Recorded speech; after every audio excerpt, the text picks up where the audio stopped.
system known to man, or however you'd like to phrase it, in the sense that capitalism. Let me just articulate it correctly the first time.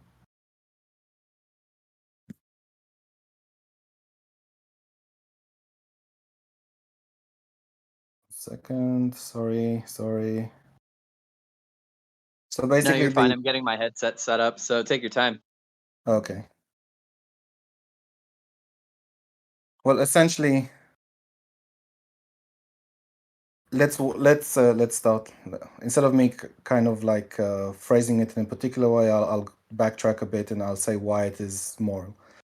So basically, let's start with this. We can say that if I have something and something belongs to me, and someone takes that something to me without me wanting it, or essentially stealing, that would be considered immoral, right? Let's start with basics. Okay, so you're saying that if somebody takes something from you, even if they give you something in return because they didn't ask you for it, it's wrong? No, if someone takes something from me and I don't want to give it to them and they took it by force anyway, that will be considered stealing, and stealing is immoral. One second.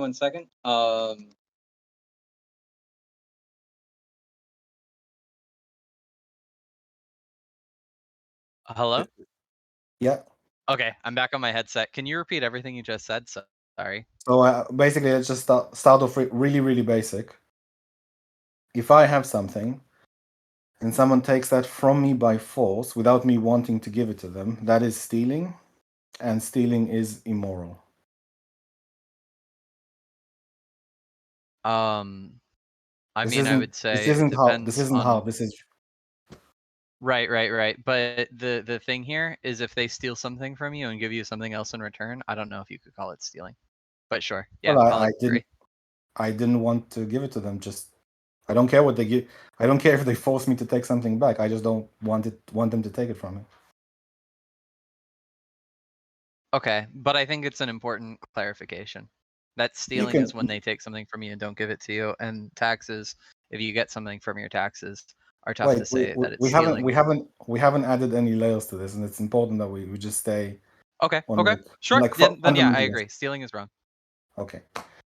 So the idea is with capitalism is that it has, or in order to have capitalism, you have to have strong individual property rights, and and capitalism protects those rights, or like based on those rights. Sorry, the political structure protects those rights, and capitalism, based on the fact that those rights are protected, gives you the means of interacting with other people, specifically either voluntary trade or voluntary cooperation. The reason, and the idea in capitalism, in this sense, is the removal of force from society. Meaning, we have a system so we can interact with one another. We can't, or it's difficult to use force and coercion. The system fights against force and coercion, so we have to do it with ways that are outside of force, and again, basically voluntary trade and voluntary cooperation. And this is a system that scales very well. Individuals interact with other individuals based on this framework.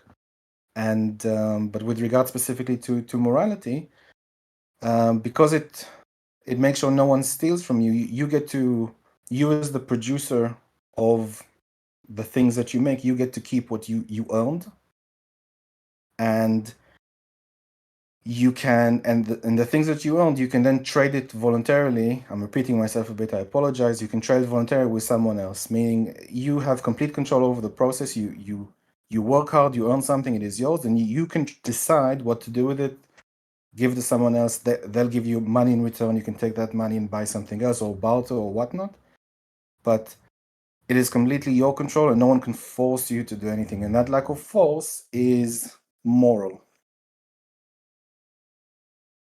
I'll let you comment on this because I think I've been going on for a bit long. No, you're fine. Is it okay if I get kind of an opening statement? Yeah, by all means.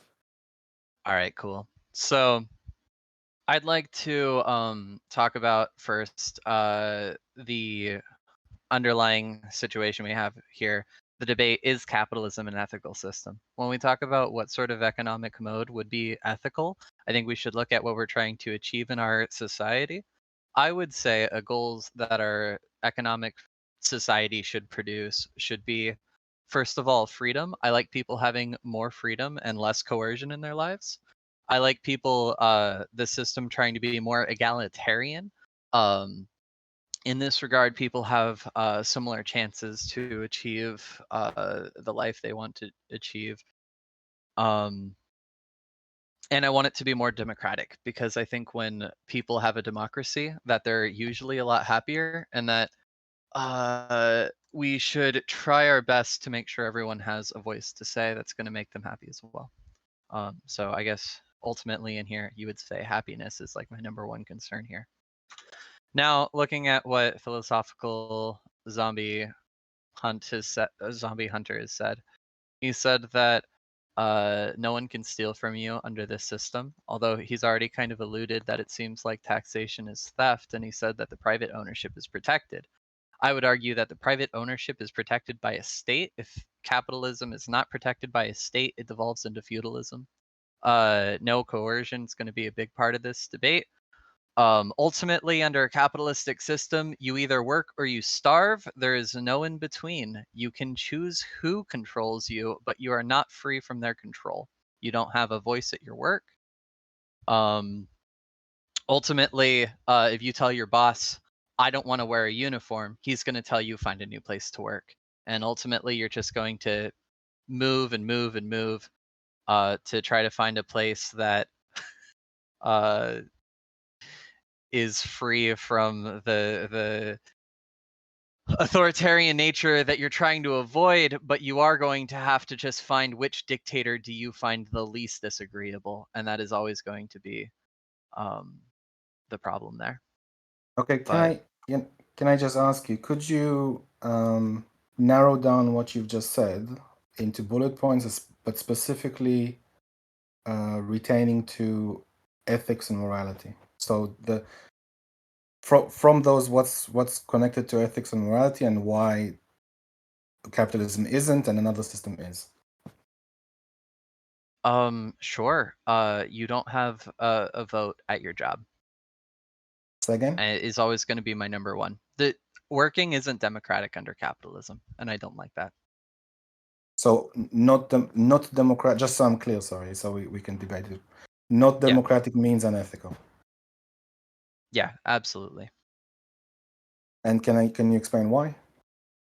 Sure. Why should someone be able to tell me what to do and I can't vote to have a say in it? It's why we fought wars. When your voice isn't heard and you don't have the chance to argue what you want in like a meaningful capacity, right? You can just say, I want X. And if someone has supreme control over you and they're like, I don't give a fuck what you want, you get X if I want you to have X, not if you want to have X, right? That's not good to me. So there's a few things in there, and I'll ask you to separate them. One is politics and one is ethics. So democracy, I would say, is ethics, but the point I think you wanted to focus on was that someone's telling you what to do and you don't have a say, according to you, and someone influencing your life in such a way you think is unethical. As long as I don't have a vote, yeah. Now, if someone is influencing my life, but I had a vote, but I lost my vote, and I lost to democracy, I think that's okay. I don't want my will to be all supreme. That would be authoritarian. I just want to make sure that democracy has a chance to play out. Okay, and can I ask specific? We can go into more into what you've said. You've said quite a few points besides that, but particularly to my point of stealing, if it is the case that in a democratic vote, the democratic vote says we want to steal someone else's property, like a group gets together and votes on someone else's property, and they said we want to steal it, would that be ethical? Yeah. I see. Probably. So ethics is a concept that revolves around how the group sees it. Yeah, usually. Is there a different ethical system you have? Is it ethical if God says it? How Well, else would you deem what's ethical? so I would deem I would deem what's ethical in the sense that so this is the underlying point, just so I'm clear.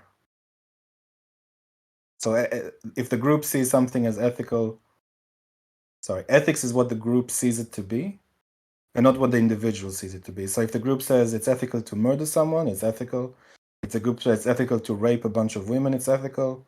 It's completely subjective to what the group says. There's no concept of individual rights or individuals within the group have like a certain level of protections and rights. If the group says to do something, no matter how horrible and devastating and murderous, it's ethical.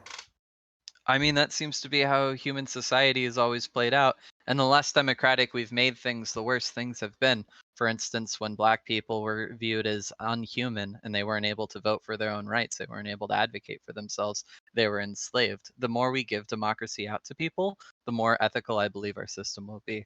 Now, there are situations where, like, for instance, someone's house will be in the way of a pipeline, and then we have a vote on should we buy these people's houses out or like demolish them anyways, that's always pretty shitty, but it does kind of seem, I think, to be better where we can influence some sort of will of like what's better for everybody, if occasionally it does hurt people. Although usually in these cases where we're like democratically moving people, we usually choose to do something less authoritarian than just like smash in through their houses. We normally give them like a good purchase rate for their house or something. I see. Okay, so I would say this. I would say that to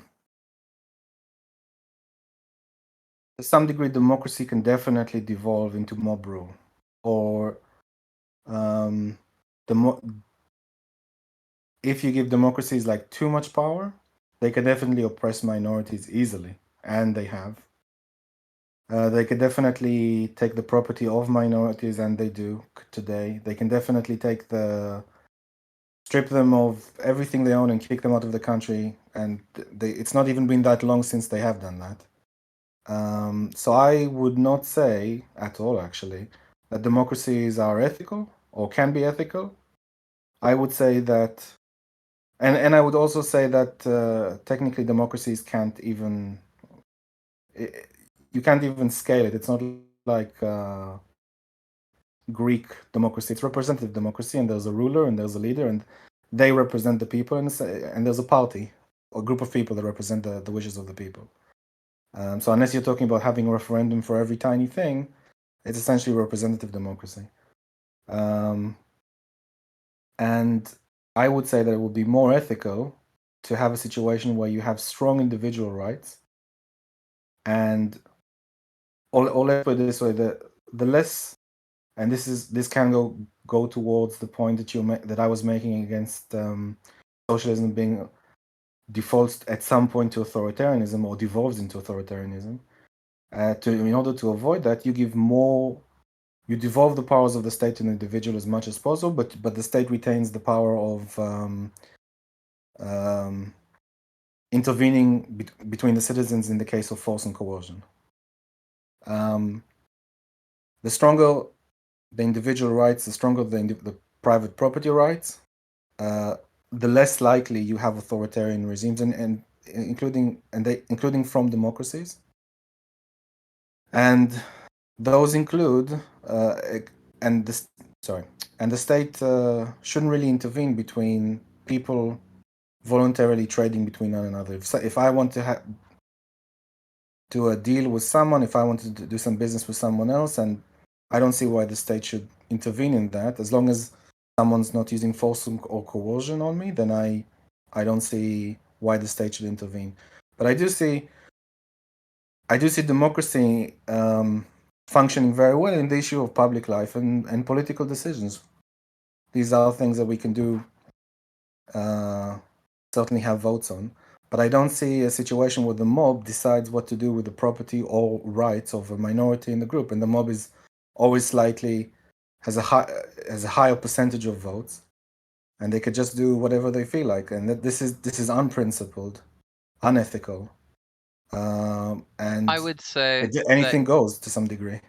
I would say that there should probably be a state that dictates what human rights are, and that the democracy couldn't go past the Constitution. I think that's worked out decently well for America, and I would like to see future societies do that.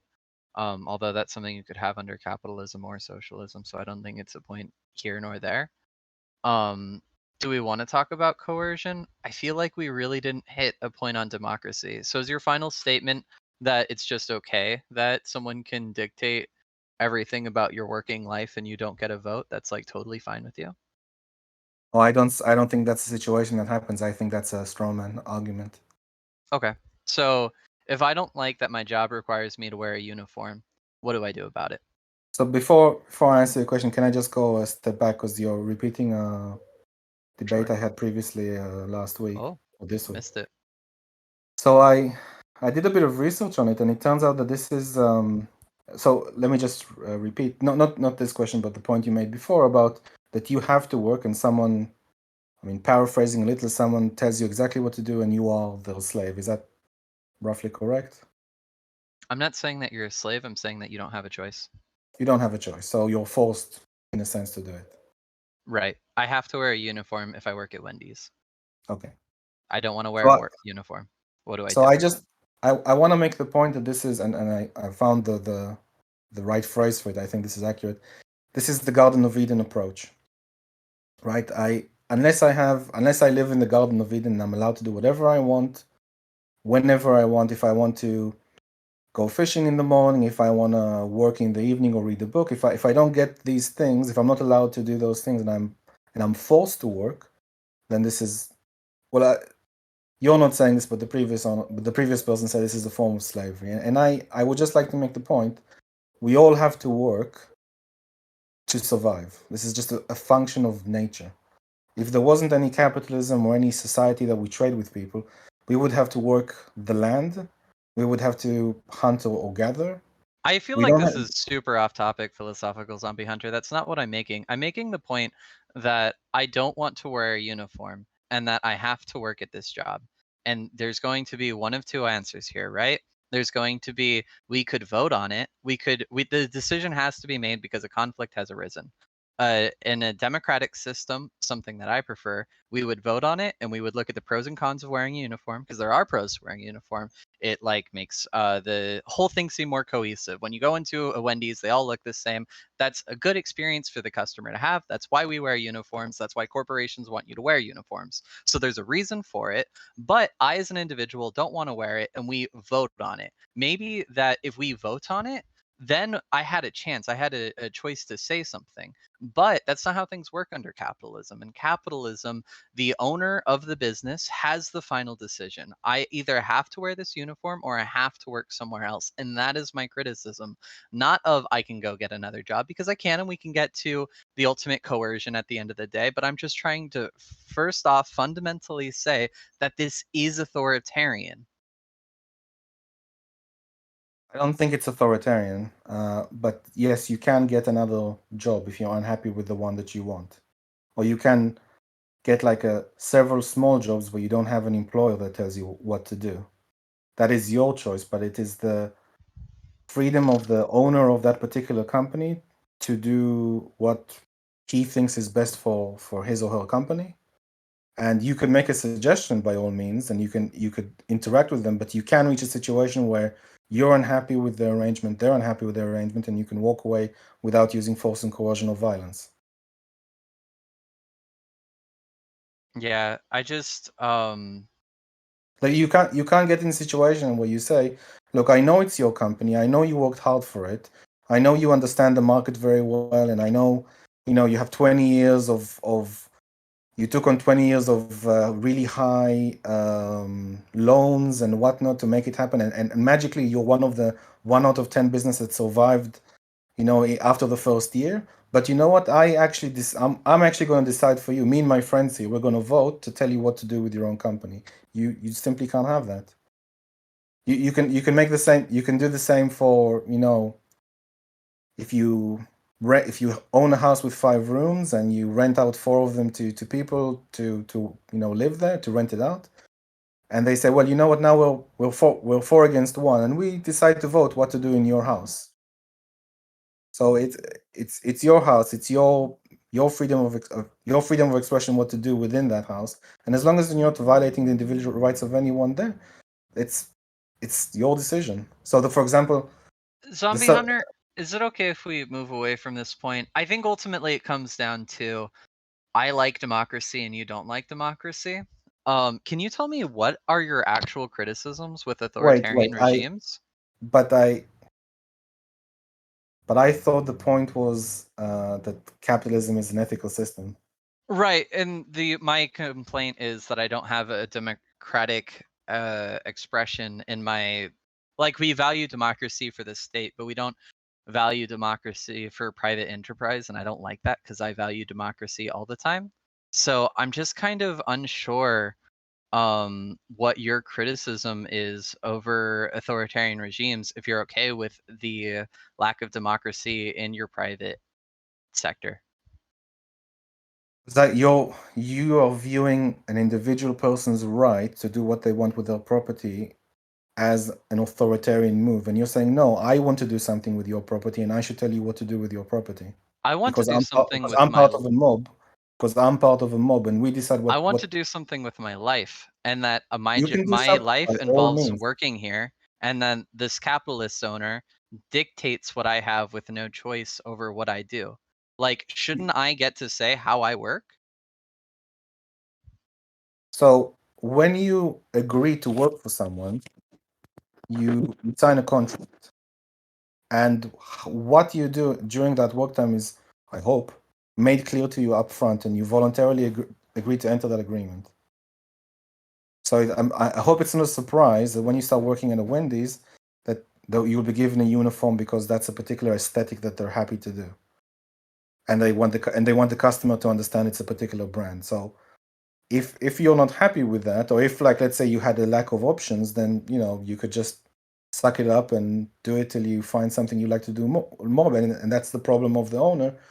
That Sure. So you're saying that, like, if I don't like it, I can just stop, right? Like, my vote, my voice doesn't matter. You don't have this a is what I'm saying. It's authoritarian. I don't have a choice. I don't have a vote. No, you don't have a vote or a voice on other people's property. That's just, you don't. They don't have it on yours either. Okay, but in one situation, I don't know, man. This is just so authoritarian to me. I don't understand how you're not getting it. But it's okay because I want to know what your criticism of authoritarian is. Let me ask a different question. Yeah. Because if we replace property with state, I don't see the difference. If we say this is my state, I say you have to wear a uniform. You don't have a choice. If you don't like it, leave. Right? If the state were to do that, what is your criticism? So I would say two things. I don't know what this. If the state tells me to wear a uniform, is that your point? If that was the case, I want to Well, I don't understand why you're. I would object to it because it's my life. I should decide. Okay, but that's how I feel about private enterprise. It's my life. It's my job. I'm working. I should get a say in what we do. Private enterprise is not the same as public life. It is different. Okay. It is fundamentally different. You don't have a say on other people's property, and you do have a say over public life and a vote on it. Those are two different things that don't. One is economic and one is political.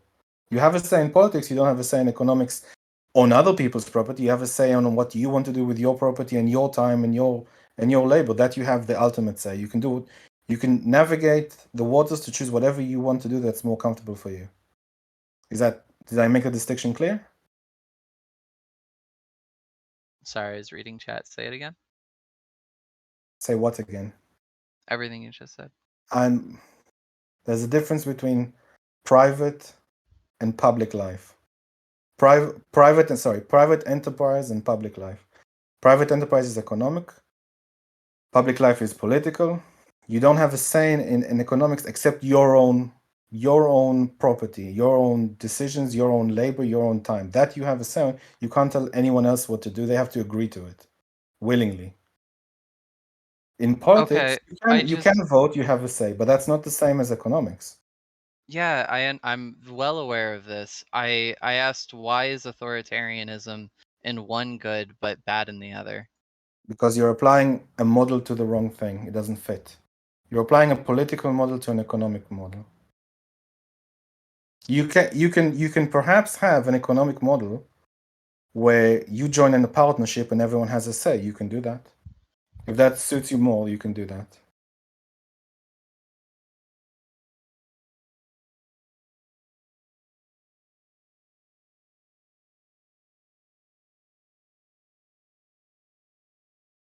So can we go back to the stealing is bad or not?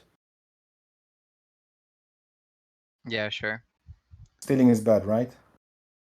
Yeah, I just feel like your ultimate criticism here is just to like completely jump out of the whole discussion and just to be like, the state can't do authoritarianism because it's the state, and my boss can tell me to do whatever the fuck he wants because he's my boss. Like, you could just move to a different state, assuming like that's the only complaint you have, Your right? boss can't.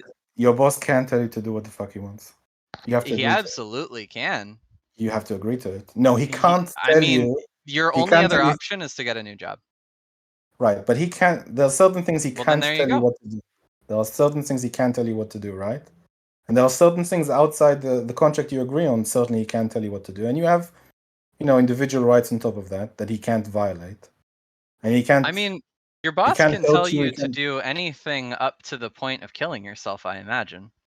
No, I don't think that's We can look accurate. at all the type of different jobs there are. What are like, he can tell you how to get fucked. He can tell you which way you get fucked. He can tell you to put your life on the line every single moment of every single day. Like, I'm not exactly sure what thing your boss can't tell you to do under But capitalism. that's complete nonsense. That's What do you ridiculous. mean?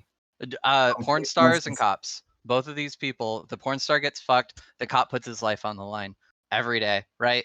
Both of these are very serious jobs. Both So of them we only we are we doing it for jump. a paycheck. So are you like grouping together all employments and saying a boss can tell you to do everything under all employments? Because Wendy's, you can't tell you to get fucked and you can't get it to risk your life. I mean, if they could, you'd probably just switch jobs. And I don't know, those fast food fryers, I don't know if you've worked fast food in your life. That's a Nope. pretty dangerous thing to clean. I've seen some people get some serious burns. Okay, and are they aware that it's serious and there's like a consideration and certain procedure to avoid getting hurt? Because no one likes to get hurt or their employees to get hurt, I assume. Yeah, sure, but it's still a risk. Sure, hey, most of the jobs men take, specifically men, are outside and bear some sort of risk. People who change, electricity cables, people who go down sewers, these are risky jobs, but they need to be done and they get paid accordingly, hopefully. I mean, I assume you're okay with the fact that I'm sorry, go on. What did you say? I assume you're okay with the fact that people fight to protect you and make sure you are out of harm's way. Oh yeah, sure. Do they get a vote? some- Do they get a vote on what they do while they're doing it? Some of them do. If we're talking foreign policy, at least they get a vote for that, but a police officer doesn't get a vote. It doesn't get. I'm not sure. I'm not sure what we're talking about anymore, to be completely honest. But I think so. You're saying if you can't vote on what to do with other people's property, then it's unfair and unethical. I'm saying if you don't get a vote under what you do with your life, it's unfair and it's unethical. Because I have to work to survive. I only bring up the Wendy's situation because the point is that I want to be able to have a vote under what I do because democracy is important to me. Now, Okay. the distinction gets to be you say it's my private property, I own you, you have to do what I say. If you don't do what I say, it's mob rule. I say if you tell me what to do and I have no choice but to leave, then I'm just picking which authoritarian do I want. My criticism is I still have to pick an authoritarian under capitalism, which dictates my life. Now, I don't understand this distinction between saying one is private and one is public, so that makes it fine, we can have authoritarianism in the private domain as much as we want because that guy owns you. He literally owns you. You should be okay with it. No one literally owns you. He literally owns your labor. He owns you 8 hours of the day, 5 days a week. And when you're there, you voluntarily agreed to work for that person 5 days a week, 8 hours a day. And if you choose to stop, you can stop. I voluntarily right, but I still have to pick another guy who controls what I do 8 hours of the day. Absolutely not. You can absolutely choose to not pick another guy. Yeah, you do. The only other option is that I either work for myself and hope I survive, under which, like, that's not what people do. That's not how capitalism functions. Not everybody can be a business owner. If I am a business owner, eventually I'm going to hire someone else who I then sell them how to work every day of their life. The criticism here is that somebody's telling me what to do without a vote, and I don't see why that's okay under the private market, but it's not okay when the public market does it.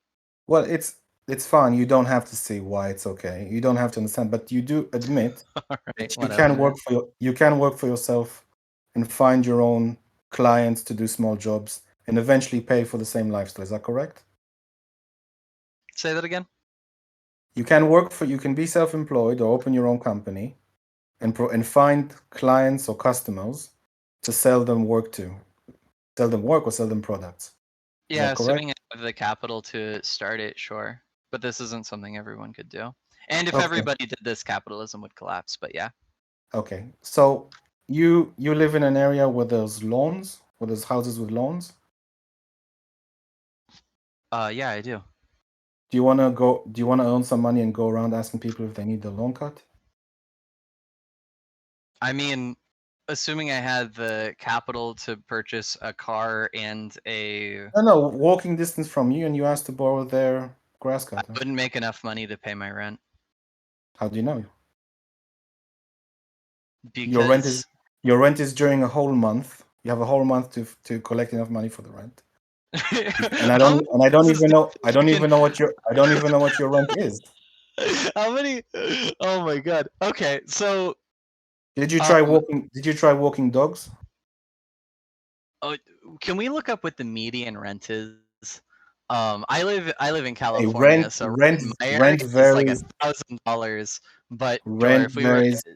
Yeah, but buy a ticket, find a place where rent is way cheaper, and do the same thing. Isn't an argument against capitalism's crazy? My point here is that... Do you have a computer? I take it you have a computer, right? You just don't have the actual capital to create your own business. Not everybody has that. Well, I've given you 2 examples. I take it you have a computer, right? So can I give examples of how you can earn money using a computer? Because I can just Google it and get the top 30 ways of making money while not employed. Easily. Sure, I'm reading it off right now. Students, quick way of making money, 30 ways of doing things 30 ways of earning money without an employer, without a job. You can do all these things and you can earn enough money. I myself don't have an employer. Okay. Well, excellent, man. You live in the dream. Congratulations. Well, I'm doing okay. I don't know if I'm living the dream. I don't have a sports car or anything, but I'm doing okay. Okay. So there are ways of living in society, in capitalism, which are more suitable to your particular preference, which you particularly like. But some people, they like the security of a wage. They like, the structure. They like the security that they'll receive money in a particular set time. It gives them confidence. They like to not having to worry about finding new clients all the time and having sales meetings that, aren't billable and anything like that. Some people prefer that. There's a structure for them, and there's a structure for people who don't want it. It's completely fine. I'm glad you're finding it funny.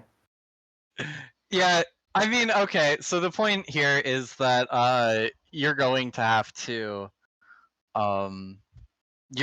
get capital to make your own business, and a lot of these side gigs aren't That's completely untrue. That's completely untrue. Well, I mean, Sure, I guess, whatever. And you can I think still. we're gonna debate over like the actual truth of the matter, and the truth of the matter is people don't have the capital for everybody to start their own fucking business. It's insane to think they do. People have kids, people have wives, people have rent obligations. Like, no, this isn't a fucking possibility for every person to do. I don't know why you capitalists all act like it is. It's just disingenuous. So I disagree completely. I think you're completely wrong. I think you're being hyperbolic Sure. here. I'm Being not. I'm hyperbolic here. absolutely not. You can absolutely find ways of finding small jobs if you don't want an employee, or let's say you work at Wendy's, you gain a bit of capital, and you do something with that, which is you strike it out on your own. You say, look, I don't want an employee. I want to do things on my own, and if I succeed on my merit, and if I fail, then at least I tried. There are people who want to do that, and it's not always easy, but some people do well, some people do enough. So for example, 6 businesses would fail, 3 businesses would make just enough money to survive, and 1 will do very well. But some people prefer that, some people evaluate risk differently, and some people see that as very risky and they prefer to work for a full-time job. But the options are there. And right now it's completely ridiculous. You say I can't open something without capital. What? You have to open a factory with several thousand machines? You can't just open your laptop and earn money in that way? Everyone is doing it. Are you kidding me? You can make a website for almost $0. $0 you can make a website, do something, sell something, find some clients. There are so many opportunities. You can literally earn money chatting on Twitch and YouTube. You can Sure. literally live that, or Instagram or whatnot. Just have a phone. You can literally earn money that way. So who are you Yeah, I kidding? could just become famous. Yeah, absolutely, dude. Well, maybe not That's multi-millionaire, but certainly you can earn some money. sure, whatever, man. Hey, But we you just admit fundamentally disagree on reality here, and you're just wrong. That's just not how reality works. well, it This is isn't how what your reality works. system would include. Like, It's not.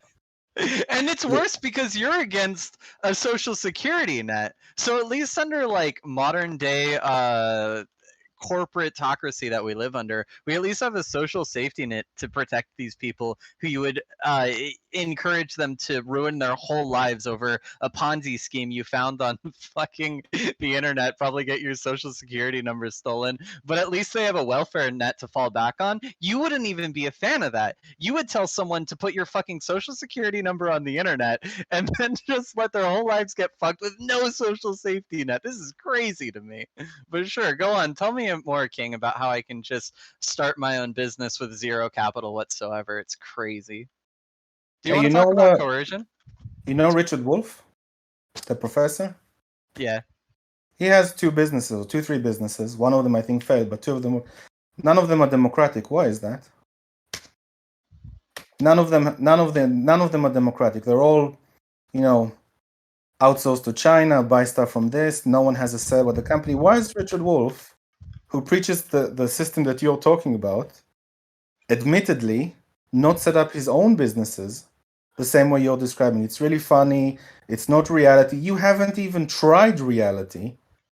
But the people that you subscribe just say one thing and do something completely different. This is not reality. Look at reality the way it is. You have a lot of opportunities through capitalism.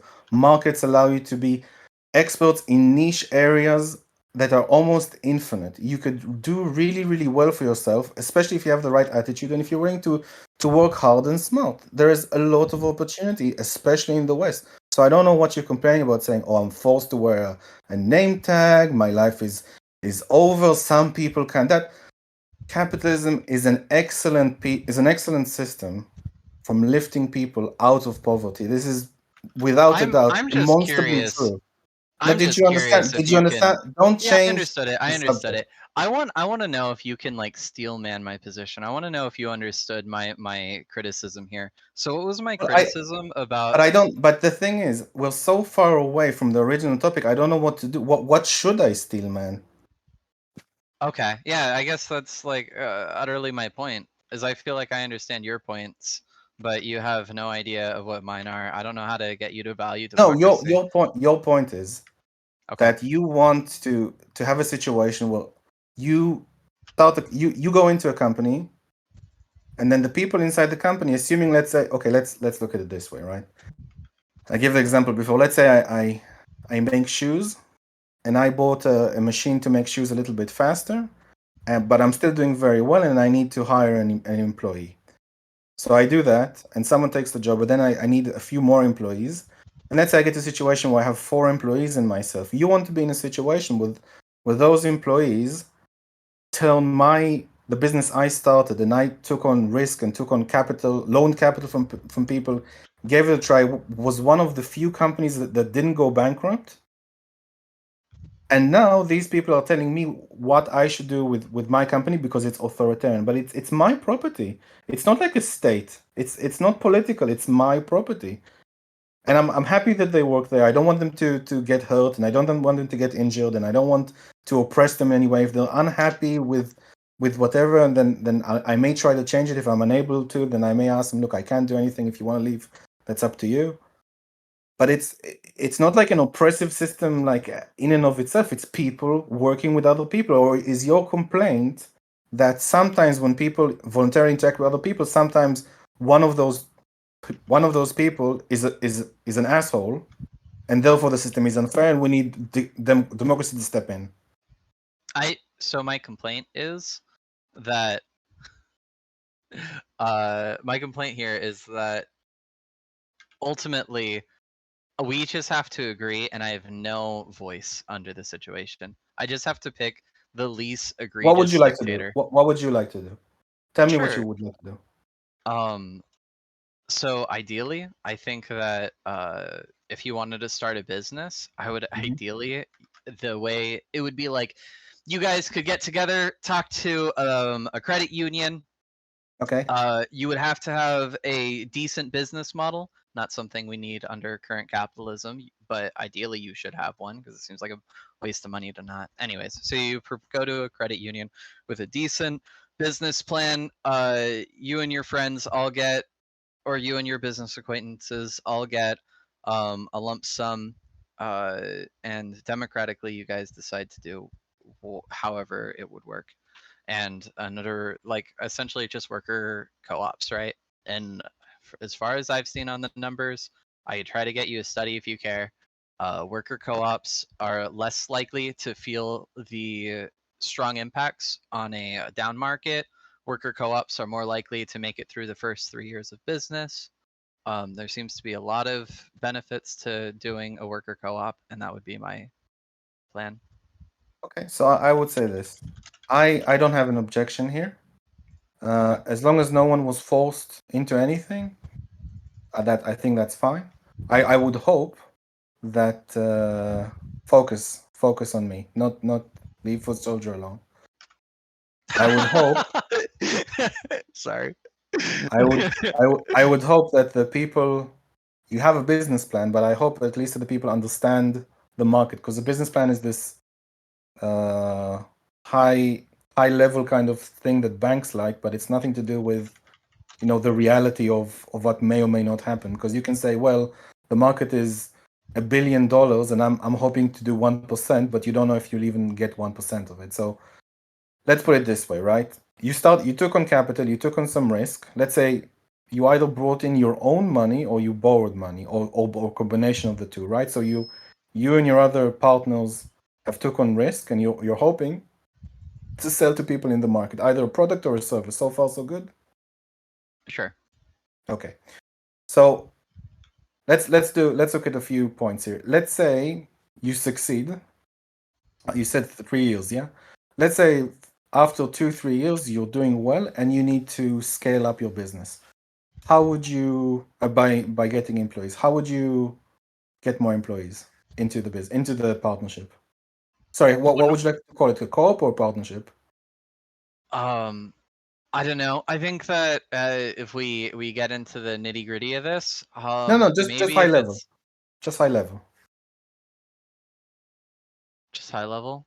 Yeah, how would you scale the business? Because if you and it's important, if you're taking this as a model for other parts of the business, and let's say we do need companies to produce more and more and at a cheaper price. So that's the idea of capitalism, that over time the price of products goes down and the value goes up, like phones or computers or televisions or whatnot.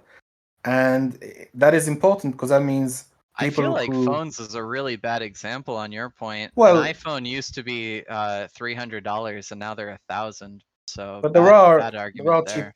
Sure, there are cheaper phones though, right? You can buy cheap phones and cheap smartphone as well. Yeah, sure. And certainly it's very popular in places like Africa to get cheap phones with some internet because they may not have access to a computer. So how would you scale up your business? How would you hire more employees? Through what mechanism? I like the idea of when an employee works for your business, I think Yeah. you should join as a union, and as you work, you should slowly become a partner. You slowly get like stock options and such until Wait, you're considered a decent partner. so I didn't understand that. If you need one or two more employees to, let's say for the summer, you need one or two more employees, how would you handle that? They join a union automatically, and So the union assigns workers to you? No. You hire someone, and then the state funds like a public option for unions or something. I don't know. Kind of similar to the way we do lawyers right now. Right? Because if you can't afford a lawyer, the state's going to provide one for you. Let's say that if you can't afford union dues for one or two employees, you automatically get a union representative to defend your interests. Oh, fine. But that person would get a salary? Yeah. Salary and a bit of money for the union. That's what you're saying? Yeah. Okay. And what if you tell that person to wear a name tag?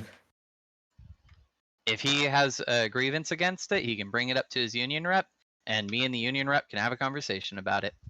Right, but there's no vote. At the bare minimum, this is what I would want.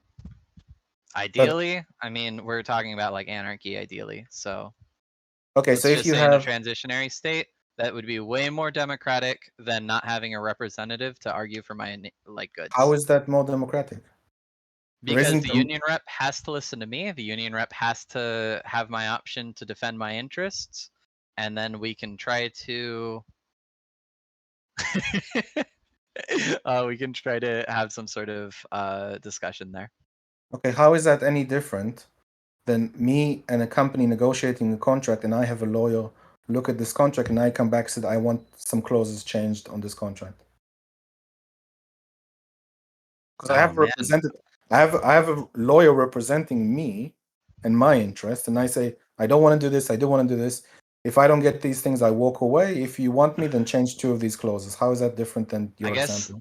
The ultimate difference there is that you didn't have to pay someone. Like, how much would a? Yes, you do. You pay a union. You pay the union rep. You pay it monthly out of your taxes, sure. Oh, you get taxed in your system?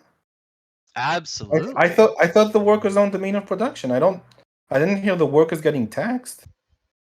I think as long as you're going to have a free market, you should have a government.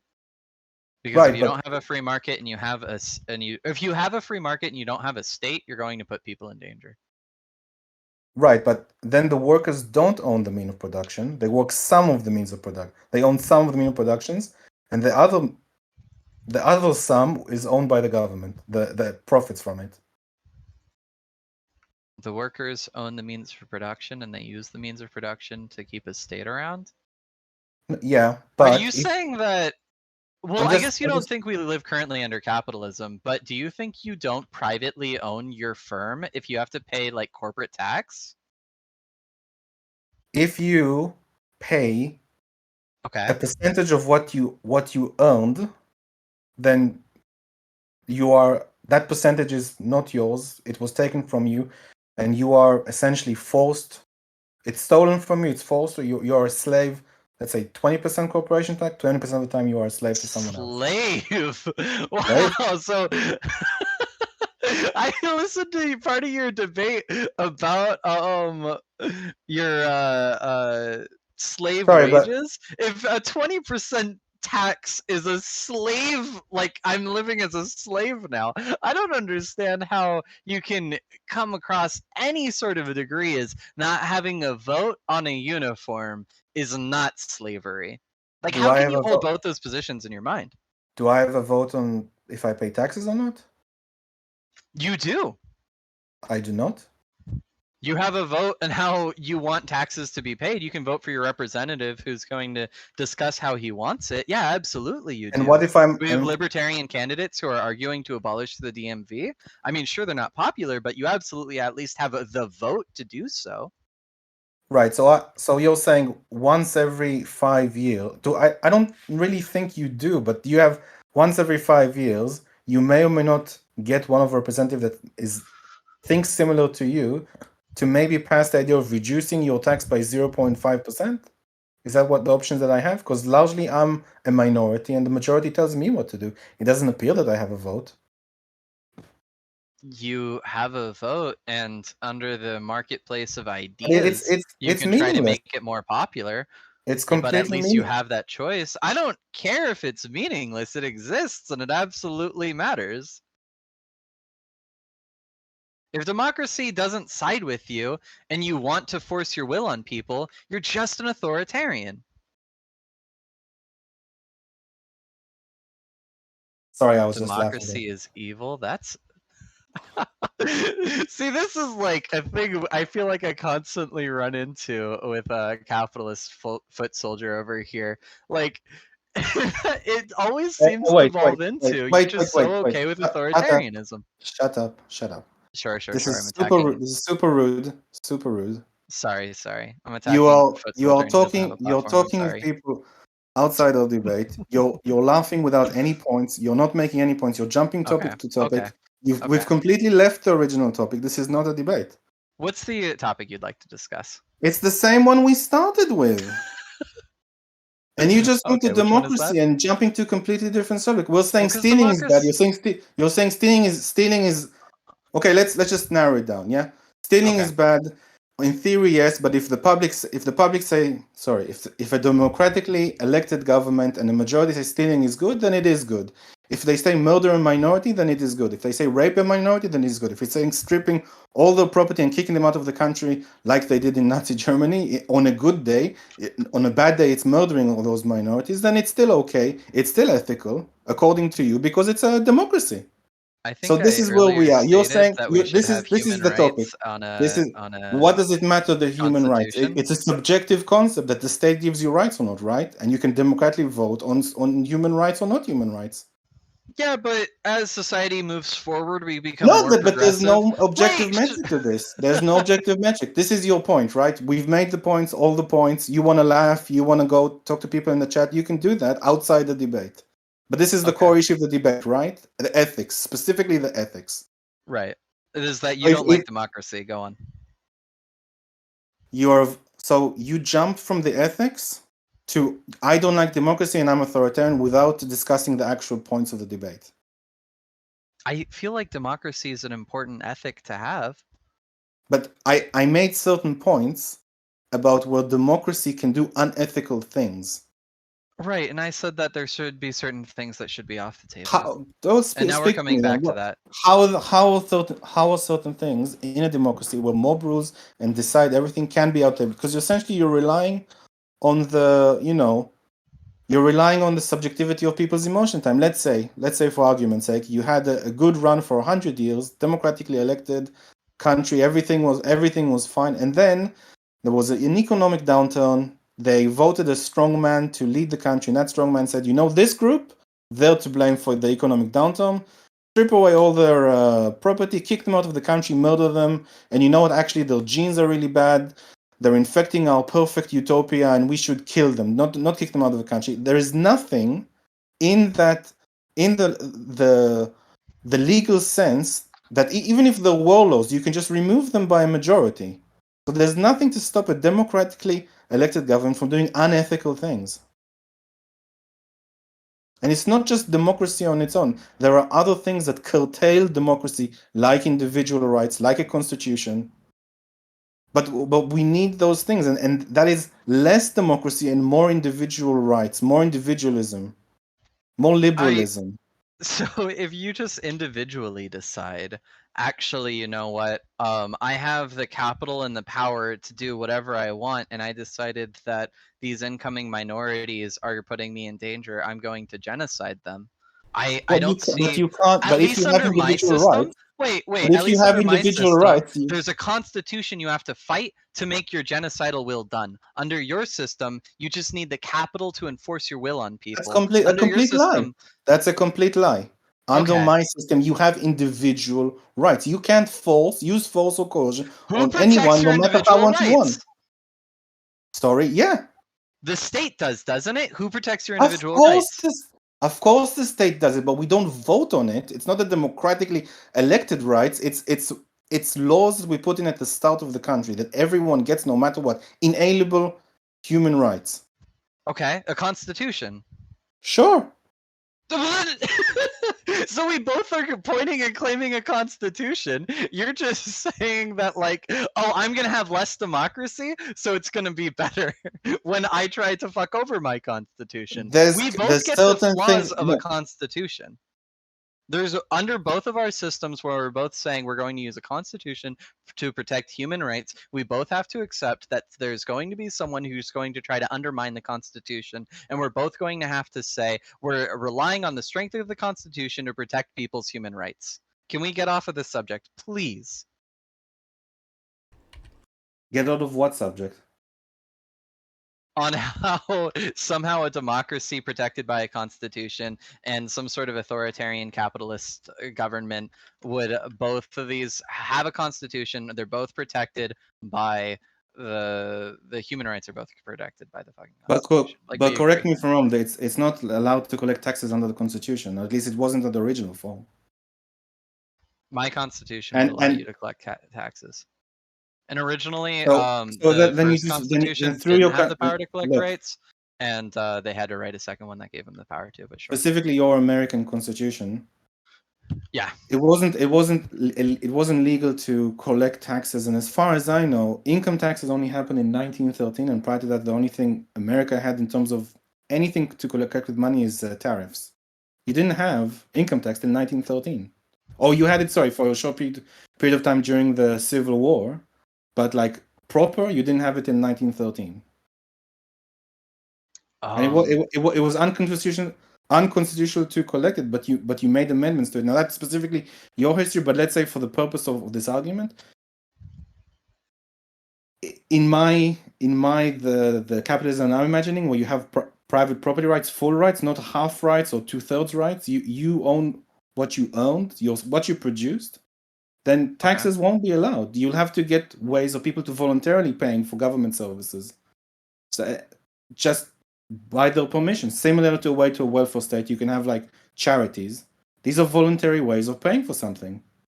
You had police, you had roads before income taxes. You had very strong charities before income taxes. People were doing very well before income taxes in America. In fact, their wages between 1860 and 1890 rose by almost, I think, 60%, and if I'm wrong, 45% at worst.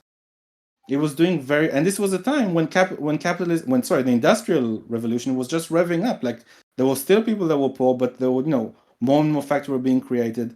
Some kids were still working, but they stopped. But there was it was going down dramatically over time. And we're still in the stage today where we can use more capitalism, but we don't have that. We have like a mixed economy. We have like some socialism, some capitalism, and a lot of central government control. I just want to say that slavery ended in 1860. I'm not exactly sure, or 1863. I'm not exactly sure what that has to do with your data, but I hope that has a lot to do with your data. I mean, I'm against slavery, so I hope so. I hope when people came online to the market, similar in a way that China came online to the market, and hopefully more and more Africa will come online to the market, then we'll have all the people in those countries and the people in the world become richer, and poverty will become, especially in the case of Africa, will become abolished completely. Yeah, hopefully. Okay, but with regards specifically to ethics, Because ethics really is the simple version, not the evolved version like 200 years in the future. It's ethical arguments are like, quite simplistic in a sense. Or you can have certain discussions about particular scenarios, this scenario ethical or this scenario unethical. But in particular sense, like stealing is bad. And if okay, let's put it this way, right? Stealing is bad, we agreed on. If someone else needed medicine urgently, yeah, and they came to me and they said, I need medicine and medicine costs money. Can you give me some money? Now I have a choice whether I want to give money to my let's say it's a neighbor.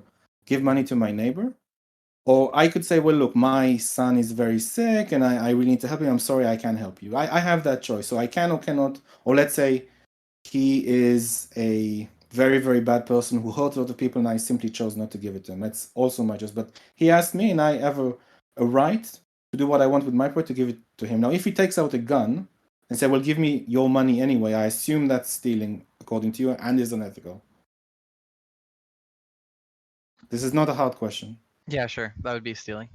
Can you focus on the conversation, please? Yeah, I am focused. Okay. It's stealing. Now, if the neighbor got round, spoke to the other neighbor and said, look, this guy down the street, me, has a lot of money. I need medicine. He's not giving it to me. How about all of us grab some clubs and some guns? We go over to his place and we take the money. Is that unethical? Do you think that's how taxes work? No, I'm just asking the question. It's an ethical question, not a political question. Sure, that would be unethical. Okay. I'm glad now, we don't run taxes that way. If the person got round and increased the people, like not just the people down the street, but the people in the whole town, they said, we're going to vote on my property if he can take it from me by force or not. Now, If we're all going to I give didn't vote. a part, I didn't. Or even if I did vote, it doesn't really matter. I would vote no. But all the people in town voted, including him, and he persuaded 51% of the people in the town to take my property away from me. Is that now ethical? Yeah, because they voted on it. But it's not their property; it's mine. I don't care. I don't think. Do you think? I'm asking ethical. Would you? Right. Yeah. Okay. Let me say this. Do you think? Wait. Can I bring up a counterpoint? Yes, but just let me just to validate my point. Do you think my fictitious example, is it a bad ethical example? Do you not agree with how I phrased it? So just the option. Point. I think it's a interesting point that brings up a problem with why you don't want to run everything off of charity. Because I would say this is a very unethical. I'll have an answer for that particular scenario in a second, but specifically this ethical situation. Have I phrased it? Have I exaggerated? Do you not agree with what I've done? What do you think about the situation? I think so. A bunch of people group together and they say, we should all pay a percentage of what we make, and if you don't pay that percentage, we're going to come after you. No, that's not what I said in this particular example. I said that a bunch of people voted that this person should take my specific property away. Like no one else is paying. They're voting what to do with my property. Oh, no one else is paying any taxes? No one else is paying anything. Oh, okay. Yeah, then that's probably bad. Well, okay. Then that's not very pointed to reality, I would say. But I think that it's an ethic. But this is the level of what we should be talking on, ethical questions. Sure, but this does bring up the system. You would say that you should be able to say, no, I shouldn't have to give them my money. And then that means under this system, that person who pulled a gun on you asking for the money to save his life, he just dies under your system, right? Because you tell him no. So that's an interesting point. I didn't phrase the particular situation that he will die or not, but I see why you can assume that. I mean, he was willing to show lethal force. I'm assuming he's under catastrophically lethal means. Like, but bear in mind that I specifically am not the only person that can offer him money. I could just say in my particular situation, I need my money to pay for surgery for my son, and I don't have that available to give you. So I could make, or I could say like, look, you murdered 3 people. I don't want to give you anything. And even if I realize that it may shorten your life, that's your problem. I don't like you. You've murdered 3 people. That could be a consideration, but it's my choice. So, but I would say this in particular, like let's take an example which I think you're thinking of. If someone needs money and I'm fine with money and I can help someone, there is an ethic of emergencies that does state that we can help people in an emergency, let's say, but it does specify a bit more clearly. For example, if someone is drowning in a lake, should we jump in at some risk to ourselves to help them not drown? And so there's a calculation here where, like, look, you shouldn't die in the process of rescue them, but if you can, and if it's not, a severe risk to yourself, then by all means consider helping them. Like, it would be the right thing to do, and it would be an ethical thing to do. But the point I'm trying to make here is that you can't turn up this particular point to 11 and say all the countries like that. In any way you phrase it, it will only be a tiny minority of people that can't help themselves through no fault of their own, and they need particular help. And I would say that if you had a system, in particular your example with charities, if you had a system that didn't tax people, or that the taxes were voluntarily, and let's say I now have 50% more money than I have now, then sure. I personally gave charities, let's say I gave charities to animal sanctuaries, children's cancer research, and my wife gave money to there's this charity that parents drop their kids off at an orphanage because they're too poor, so that this charity helps them not be so poor that they drop them off at the unfortunate, and they keep the kids and they teach them some sort of way of earning a living. So we can be charitable, and to be completely honest, if I had more money, I would pay a lot more. Or for example, I could open my own animal sanctuary one day, which is a plan of mine going down the road. But it's my choice. It's my money. I earned it, and if I want to do things that live up to my values and make me feel happy that I donate to this charity, it's my choice, not anyone else's. You can't take my money and say, well, I'm going to protect. I'm protecting the poor, then give 90% of it to administrators, and 10% only reaches the poor, and they barely do anything because the poor can't pick up. They are discouraged from getting work because the welfare checks will stop coming if they do pick up work. So I do want to say that I like your diss on modern day charities, that they have such high administration fees. It feels like a good reason. That's the government. Oh, yeah, because I was going to say March of Dimes. Charities on average have 30% administration overhead. The government between 70 and 90. It's very, very inefficient. The government. They don't have any incentive. The government has. They sure beat the pants off of the free market when it comes to healthcare. The healthcare that you have in America, which is heavily, heavily regulated and heavily, heavily subsidized. Yeah, that's not free market. Sorry. Oh, so the problem is that we require our doctors to be professional. Okay. First of all, I think that's kind of like a.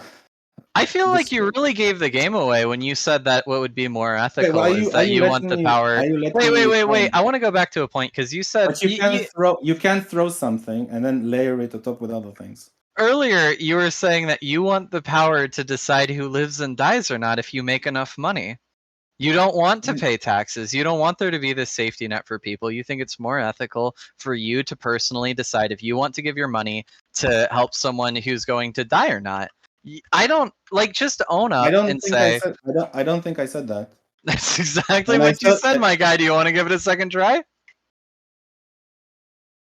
I don't think I said what you said. I said I think it's my choice to decide what to do with my property, and there's a certain ethic of emergencies that. And the option is he lives or dies. So it's your choice to decide if this man lives or dies because you have the money to save his life, and you don't want it to. You want it to be an option. 1 second.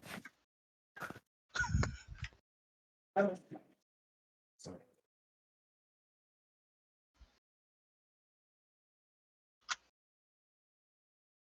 Sorry. So, if you take money away from me to help the person that wants the medicine, the result of it that my son won't have his surgery and he made live a much shorter life. Is that a choice you're making for me? Say your question again, sorry. So if you recall, I said someone wanted medicine. I said I could need the money because my son needed an operation. But now you're taking that money away from me by force, and I don't have the option of paying for my son's operation. And he may have a shortened life as a result of it. So you're killing my son as a result of you wanting to take my money and giving it to someone else. Actually, under my circumstance, someone else would take someone else's money to also make sure your son didn't die. But under your option, one lives, someone dies. You can't make that decision because you don't know. That type of surgery could be completely elective, or it could be not covered under your system, or it could be something that or it could be something even that it's not going to immediately kill him, but it will extend his life, and that isn't paid for under your system. And I want to, on my own money, to make sure my son has an extended life. But you're taking that option away from me. So you think, is that ethical? Yeah, because he's going to get the same benefits that the other guy got. But he's not. He doesn't have access to this sort of operation unless I pay for it. Unless taxes pay for it, my guy. Taxes pay. Taxes. I like how you have to make your system sound good. You have to be the only person in the world that has any sort of money, and even in that circumstance, you sound like a cruel dictator. So sure, whatever, dude. So you're saying it is ethical for you to kill my son or shorten his lifespan? No, I'm saying that there should be a safety net to protect both people. Okay, so let's address the safety net. So, for example, in this particular case, I gave an example where your safety net or your healthcare won't give a very customized operation that has a low chance of success or doesn't qualify to be covered by the state, but I want to pay for it. It's my choice. And you're saying, no, you don't have that choice because I'm taking your money away. Because I'm taking that money away from you, and you don't have that choice anymore. Tough luck. Your son has to live a shorter, more painful life, and that's the way I decided because reasons. I don't know. It sounds like a beautiful reality where elective surgeries are covered.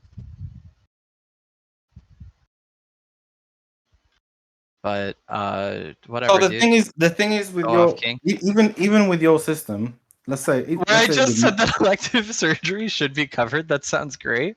Well, elective surgery could be a wide variety of things. None of them life-threatening. Yeah, exactly. I think all of these examples fall under. Let's take a bit of a step. So you're saying I will steal and I will steal money from everyone, make slaves out of everyone, as long as. Dude, you really should back off the slavery comment when you think that someone can tell you how to live your life and that's not slavery. So you want to turn all the people in the country, or most of the people in the country, into slaves, because they produce money. Yeah, they're slaves, man. Taxes is slavery, but having an authoritarian guy tell you what to do. Can you mute yourself for a second? Can you mute yourself? Yeah, go for it. Okay. So you want to have a situation where all the people in the country pay 50 to 70% of their income to the government, and they have to they're like 50% of their life, their energy, their decisions are taken away from them and given to the government, and the government does, and they're slaves. They're stealing is immoral. You're stealing, but you're saying I'm stealing it for a good cause, and I'm gonna use this money to do all these ethical things that I consider ethical, and on top of that, we get to vote. The mob will get to vote what they do with this money. So if, for example, a minority of people in the country, they need a particular surgery because of their racial background or some kind of particular disease. So, well, it isn't covered, and it's an expensive surgery, and we can't afford it because we have a lot of other people in the system. And this is true because I live in a country that has that. And I can tell you right now that it's very easy to get medicine for average things, but it's very difficult to get treatments for cancer. It's very difficult to get like edge cases. So you are kind of turning people into slaves and then deciding for them what to do with their lives. That's not ethical on the face of it. I really can't take you seriously when you call taxes slavery, my guy. That is so far removed from what slavery is. Like, I wasn't even going to hyperbolically say that You already wage agreed that it is. slavery is slavery. Okay, well, You let me say specifically it's not slavery, and I don't know how you misconstrued that from me laughing at you. No, okay? slavery isn't You already taxes. agreed that stealing is I don't immoral. think I. Yeah, stealing's wrong. So why Taxes is isn't stealing taxes not stealing? Okay, so here we because have an you have actual. a vote. Let's say I have a vote, but I don't. It's my property. Someone else has a vote on my property. Why? And you have a vote on their property. We have a vote on each other's property. No, you don't. The mob has a vote. The minority never has a vote. They never have an actual say ever in what goes. You literally, it's again the concept of an unethical mob. If a mob wants to say, fuck all the rich people, get the guillotines out, strip them of all their money, they can. I mean, obviously the guillotines we can't do it under the law, but they can pass a wealth tax. They can do anything they want. It's completely up to them. They say, I want to take 57% of your tax because I want it. That they can do that. If they want to print money, they can do. They can do anything they want. Yeah, do you want to not let people have the freedoms to make those decisions? Do I not want the people to have the freedoms to make decisions on other people's property? And no, I think that would violate individual property rights. Well, I mean, a lot of those weren't individual property rights, for instance, making money, but like whatever. Making money keeping the stuff you own isn't your property and isn't protected under property rights? I'm sorry, say that again. I was reading chat.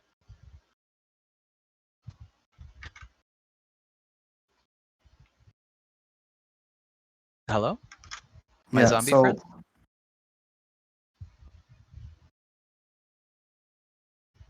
No, I'm just giving you time to read chat. Oh, okay. Then let me reply.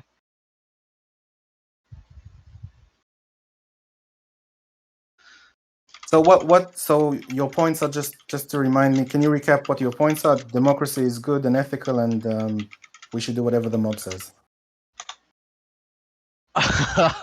Yeah, because you get a choice. Somebody has to decide. Somebody has to decide what to do. I want it to be decided from not whoever has the power, but from a democratic vote, because there's going to be a decision that needs to be made.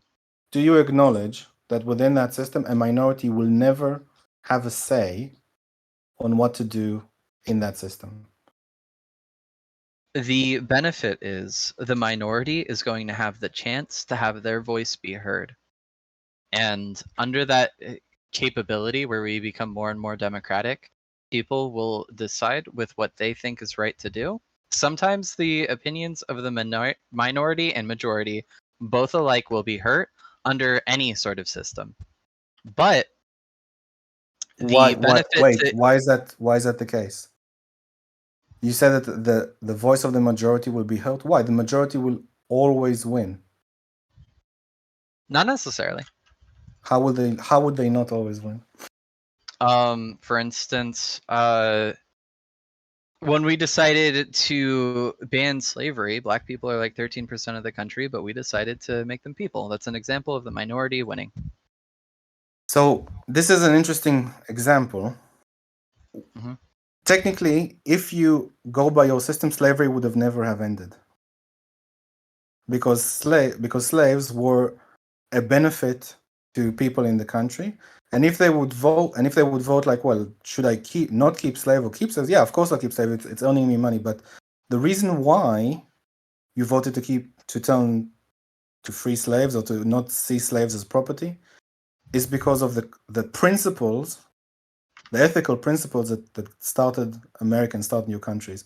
In a similar way, in the UK, some 30 years earlier, they decided to ban slavery simply on its merits, simply on its principles. There was no fighting. There was no, just like people were debating the principle of it, and they say, you know what, slavery is immoral, and we should ban it. And not only did they ban it, they used the UK used their own ships to stop and turn around slave ships.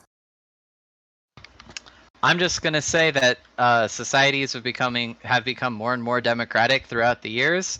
Whoa, We whoa, whoa, probably whoa, started whoa, slavery with an authoritarian whoa, whoa, leader, whoa, whoa, and we whoa, probably whoa, ended it whoa, because we had more democracy, whoa, my guy. I don't whoa, know what whoa, to tell whoa, you. whoa, whoa, whoa. You're saying the majority can get to decide what to do in the country, and if that was the case, the majority would decide to keep slaves. They have no vested interest in freeing those slaves. They earn a lot of money. They keep a certain quality of life. They make everything very good for the ones who own them. They have no vested interest, and if they are the majority, that would stay indefinitely. I'm saying that there would be a conversation in the free marketplace of ideas, and You can everyone have a would have a vote. conversation. You can I have a don't know conversation. how you saying people are going to have less power to make things happen is going to make the world more egalitarian quicker. I'm not That's sure not what you how it's mean. ever I'm not sure happened. what you mean, but under your own Okay. example, the mob could continue doing unethical things that benefit them in the case of slavery. In the case of murdering minorities and stripping them of all the properties, these are things that have happened. And you're very comfortable keeping the system on by saying, well, culture may keep them at bay, but it's still a risk. It's still there. Something can go horribly wrong, and people say, well, screw our culture, we want this again. I don't know. I think you have the same problem under your system. We keep going back to that.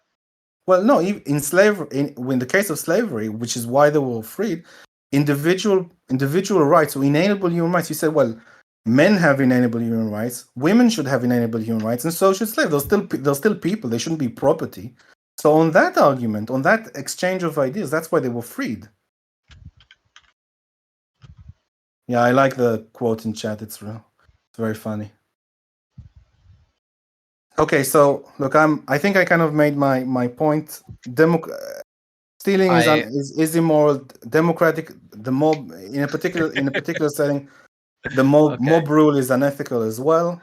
You can have a situation where a mob comes into a workplace, say, actually, we own it. We're going to decide what to do with your property, but you can absolutely and should have votes about public life, about political issues, just not economic, because it's not your property. You can't violate people's individual property rights. That's unethical, and that's not how to build a society where things change or may change with the season, or may change with one particular party or authoritarian party or a strongman.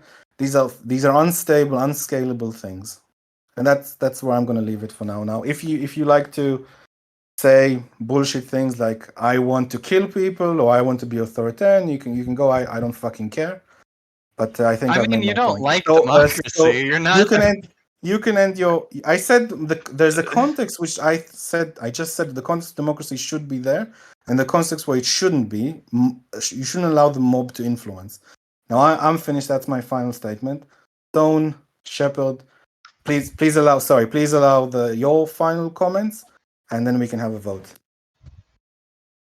Oh, do I get final statements? Yeah, that was going to be my next thing. Do you want to give closing statements, Aveitt? Yeah. My closing statement is going to be that I came in here saying that democracy was good, that the more democracy we have, the better things are. My opponent said that he thinks he should be able to dictate whether you live or die, that taxes are slavery. I don't feel like I don't know. These are all like just so shockingly un-American, so shockingly like repulsive. I can't understand how this was why you would come away from saying that this is an ethical system. Somehow democracy includes or makes things all slavery when earlier we both said that we both have or would be relying on a constitution. I just think that he has the same sort of constitutional concerns that I do, that he just imagines are immune when you have less options for democracy. When you have less options for you to have your vote and discuss things, that somehow things will stay more egalitarian. It seems silly to me. But I guess that's everything. Okay, awesome. Well, as always, thank you both so much for taking the time out of your day to debate here for all of us listening. So, in terms of the voting poll, do you guys want to use the 3-question or just the simple who won, this person or this person? I actually quite liked your 3-question last time. I thought it was 3 cute. questions are cool. I don't care.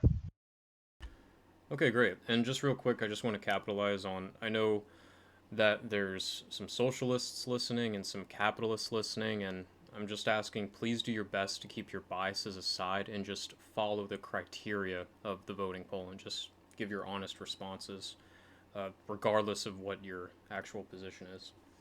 Okay, so I'll post that in debate chat, and we actually have 4 questions on the table if you guys are in the mood for some Q&A. Oh, yes, it's not another.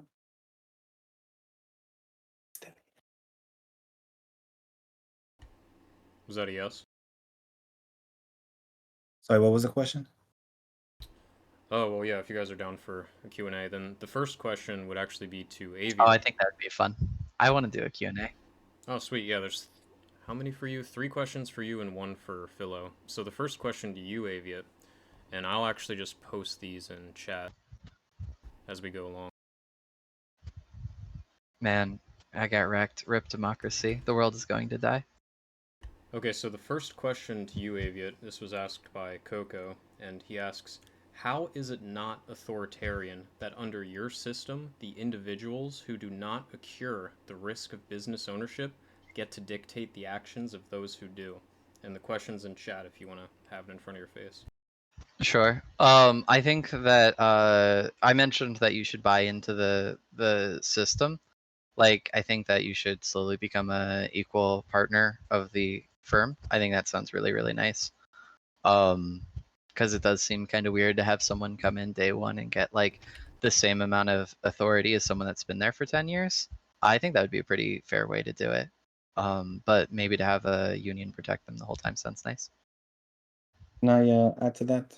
I didn't really get a chance because we kept moving topics, but I think there's a fundamental problem with that system. I mean, I'm not opposed to it as long as there's it's not done by force, but there is a few particular weak points, and that is that essentially, if someone wants to become part of the corp, part of the system, now to be honest, I this is the first time I've heard someone say, well, you can still be an employee, but through a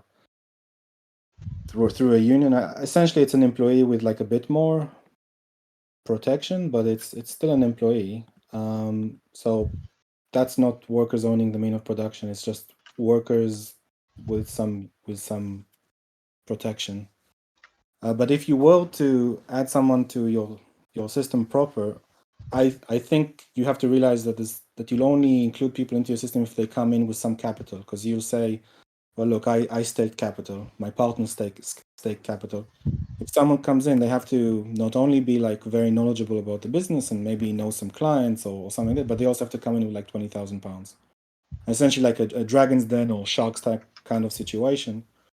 And I think that that will, if that was the only way to increase employees, meaning not what we've discussed here, but other market socialism, then that would be a very serious overhead to increase productivity.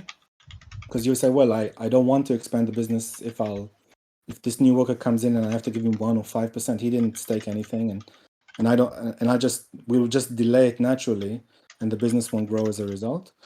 But if you can have employees, then that's already workers not owning the mean of production. That's right. And on the whole, I mean, disadvantages like with socialism, but let's say if you already noticed a theme here that it's difficult to scale up the business, then you already have like slow economic growth, and because we can't produce goods as a productive way as possible. We can't get like 50 employees or 100 employees right away, scale the business to produce more goods at a cheaper cost, because there's like an overhead, either a legal overhead or a overhead that the partners don't want to take on any business that they'd have to share with the people coming in. And in general, like socialist implementations in the past had slow economic growth compared to other things. Although some people would say, well, 5% here, 10% that, you have to basically compare it to what they were before, to what they grew. So the productivity and scaling up is a serious issue, which means products will have higher prices, the value won't increase, and the effect of capitalism that we see, that products are cheaper and that more people have access to them over time, more people have access to food, more people to cheaper and better quality food, or cheaper, better quality phones, or cheaper, better quality television. This kind of thing is hindered in this kind of system if everyone is forced into going this route. Okay, awesome. And I think Coco actually wants to respond to either or both of you. So I'm just gonna let him speak real quick.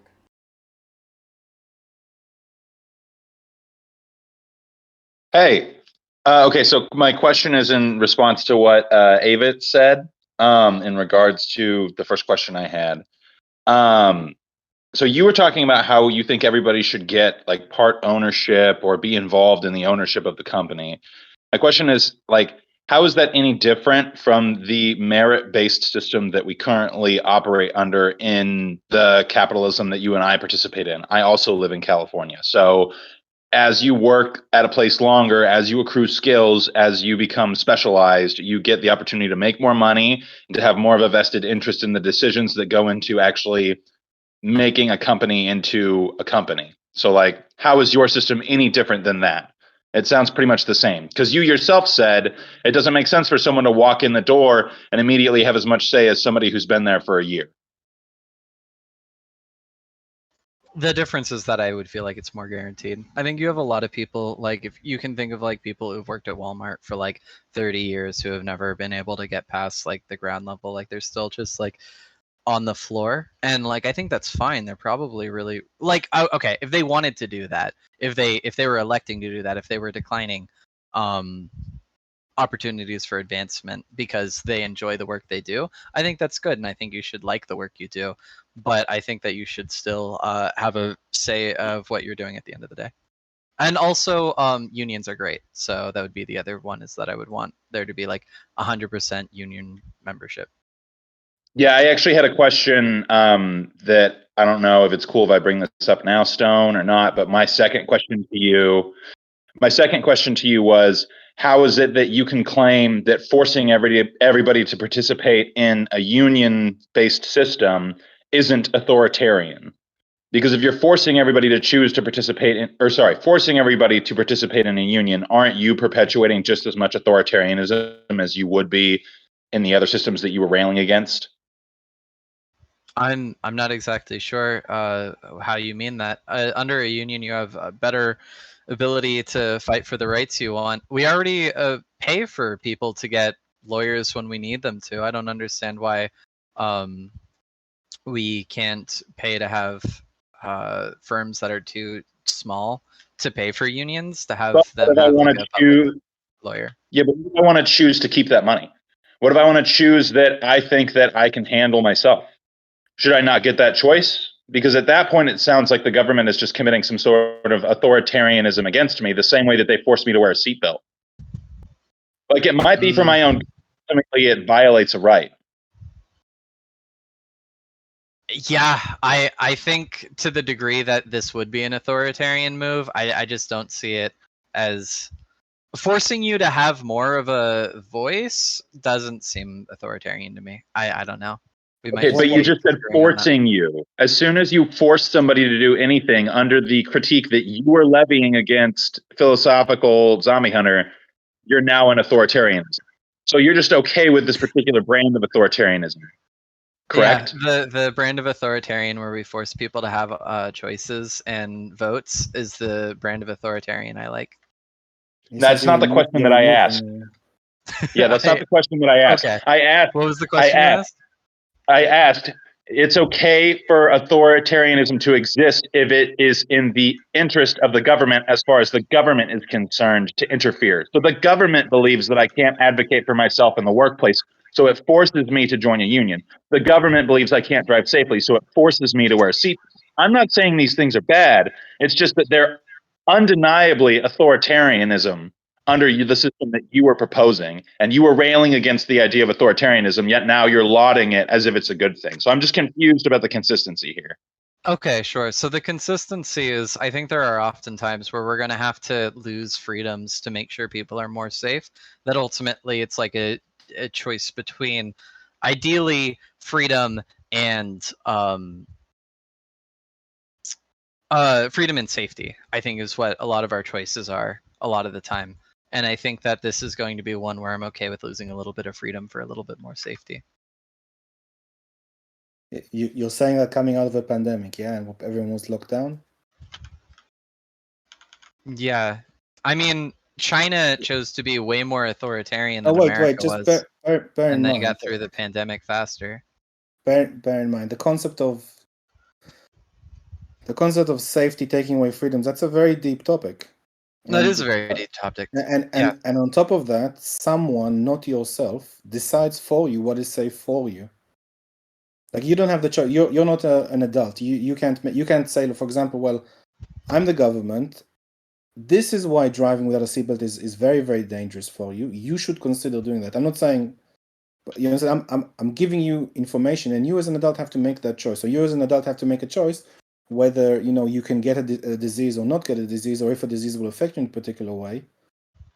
So you took that away from people. You took the freedoms away, and one person, or like a committee of people deciding for 330 million people what they should be doing.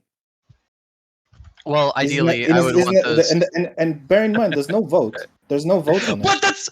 Oh my god! I'm gonna lose my fucking mind at you. I like democracy. Every time you say there isn't a there's no vote, vote. I want you There's to no know I'm vote here. against it. There's no vote here.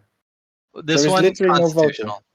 And for This one example, if you tell constitutional, sure. people, Because it's going to help. Because right, I'm pro democracy. I want people to have a voice to say. I think that helps things happen more in a more egalitarian fashion. No, So, you're pro-authoritarian. You want people to do what you consider is ethical. There's nothing to do with anything. You just want people to do what you want. no, I want people to have a vote. No, and I want to make sure they have a vote. No, I want people to do what they want as long as it doesn't use force and coercion. I'm not going to decide for people. You want people to do what you want. Oh man, I wanted to talk to you as long about as certain conditions, as long as Fuck, certain we conditions are missed met. that.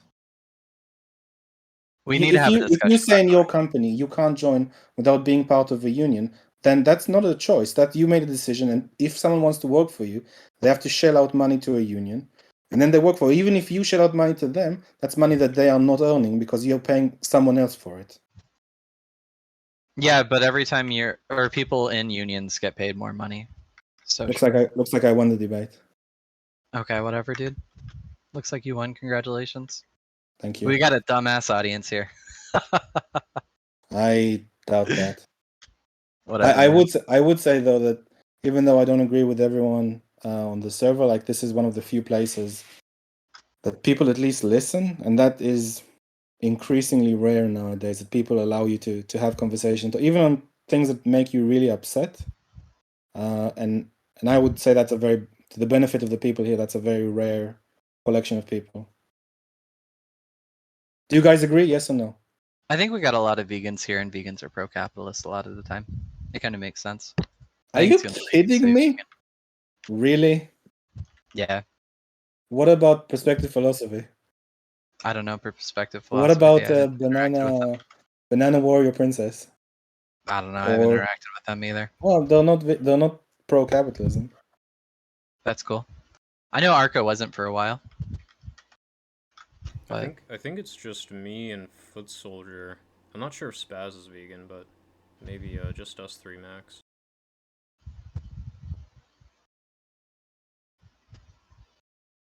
Okay, thank you very much, Stone, and yeah, well, there's actually for the debate. There's actually one last question for you if you're. Oh, sorry, go ahead. For it.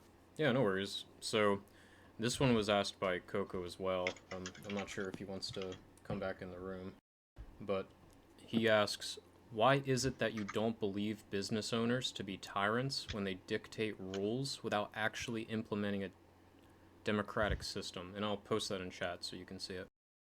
Sorry, to who is that? Is that to me? That's definitely to you. I think they are tyrants.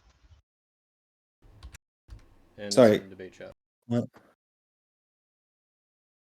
so I think there can be a situation where the business owners can act like as assholes. I'm not denying that. But the thing is,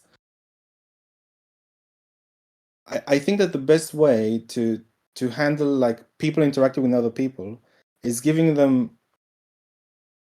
removing force and violence from the situation, and they can make the decision themselves. So, for example, and it's not like I haven't had bad bosses.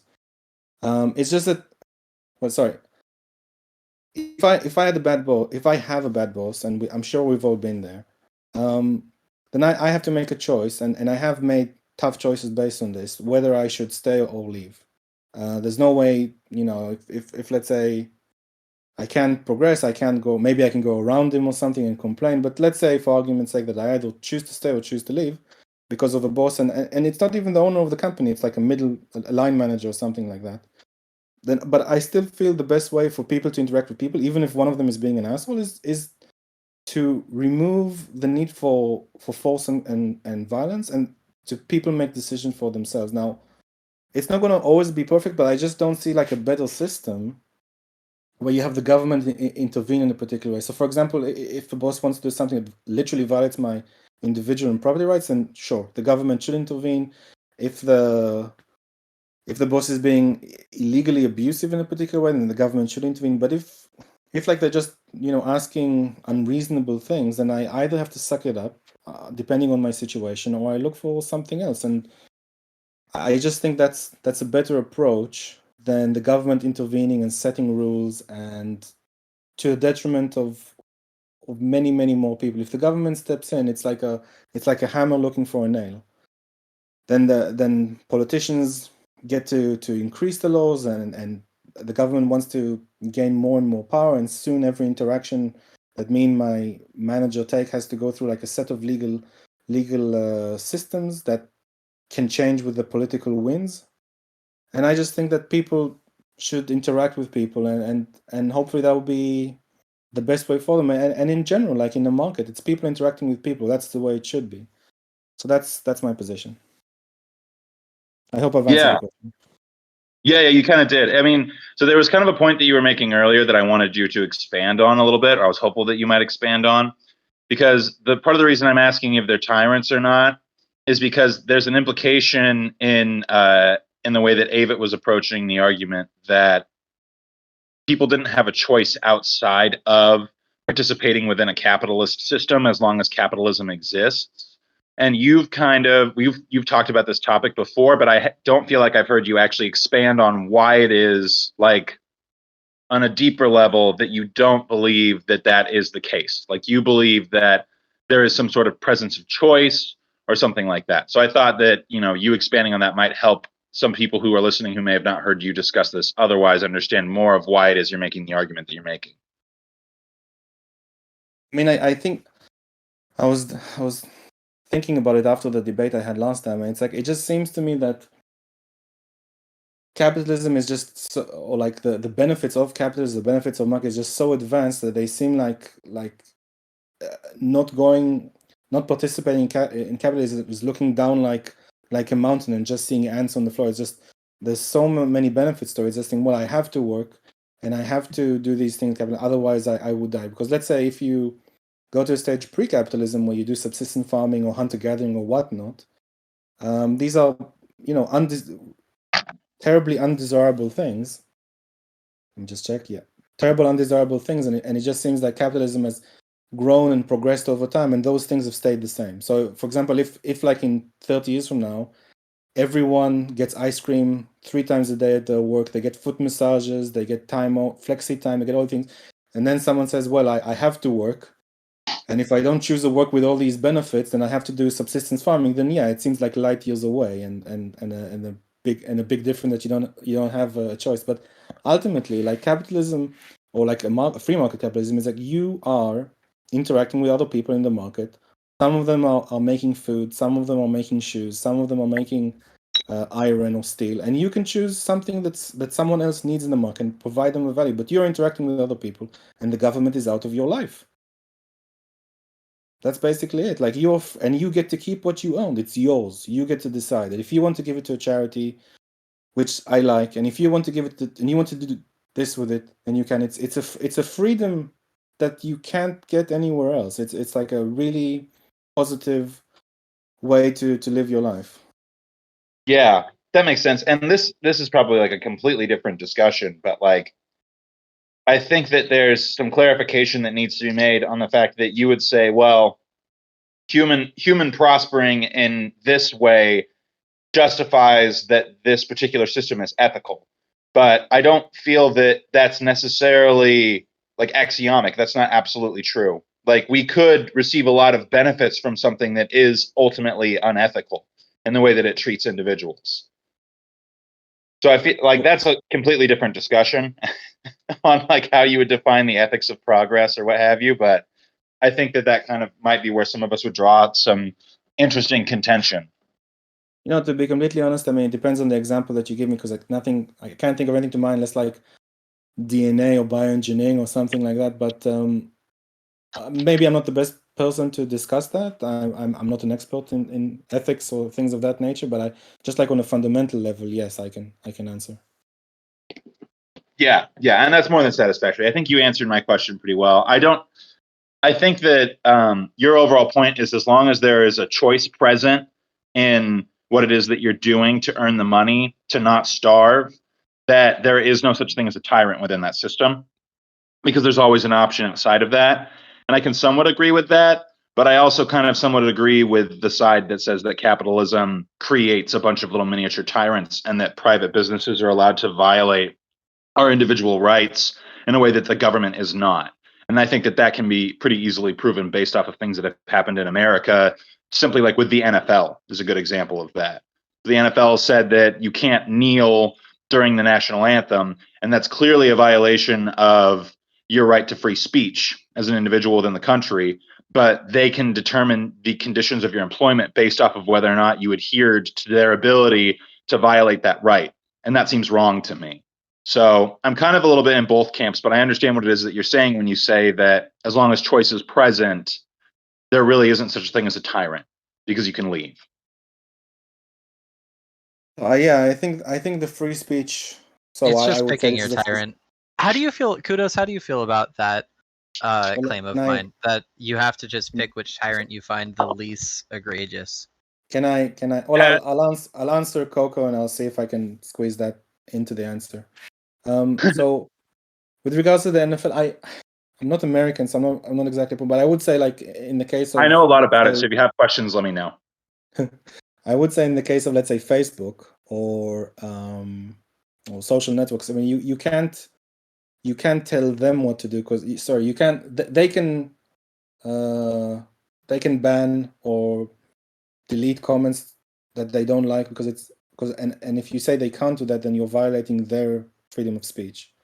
I would say that, but well, because in America, corporations are given the rights of individuals. Sorry, say again. That's how they're taxed. So they get the same rights afforded to them as an individual does. I suppose. I mean, I'm not not a legal mind in this sense, but I would say with regards to the tyrants, I'd like to think that the market discourages this sort of behavior to some degree. And I'd like to think that, or maybe I'm overly optimistic because I have a benevolent view of humanity, but I'd like to think that if you treat people like shit, then, they won't come back, obviously, and they won't like go to a work, get more experience, say, you know what, yeah, I had a good experience here, I want to work for you again, but like at the higher salary because I'm more experienced. They just would not come back. And you may just maybe run out of people, or maybe get a reputation. And I don't, and you can say the same thing, like if someone is racist and doesn't hire particular things, then they're missing out on people from the market, but maybe very talented people, and you're missing out from that pool of people. So, and I would say in the case of, let's say, my industry, if you don't have a person in a position for, let's say, it takes 2 months to find someone, or at least a month from them to leave their job and join yours, you have, because you were a tyrant, because you were an asshole, then you have the other people, the work will fall on the remaining people there, and you could have a situation where they can't do such a satisfactory job, so it hurts your productivity as well. So yeah, this kind of turnover and unprofessionalness I don't think is a good thing in the free market itself. The market will discourage it, but it's allowed. It's not violating rights or anything.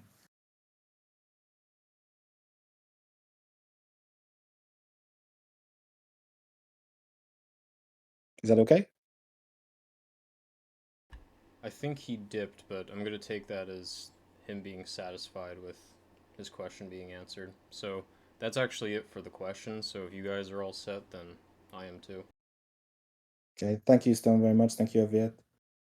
Yeah, thank you both so much. I appreciate it. Thank you, Stone, Yeah. for running a tight ship. Well done. Good job. Thanks, man. Have a lot of fun doing it. Be well.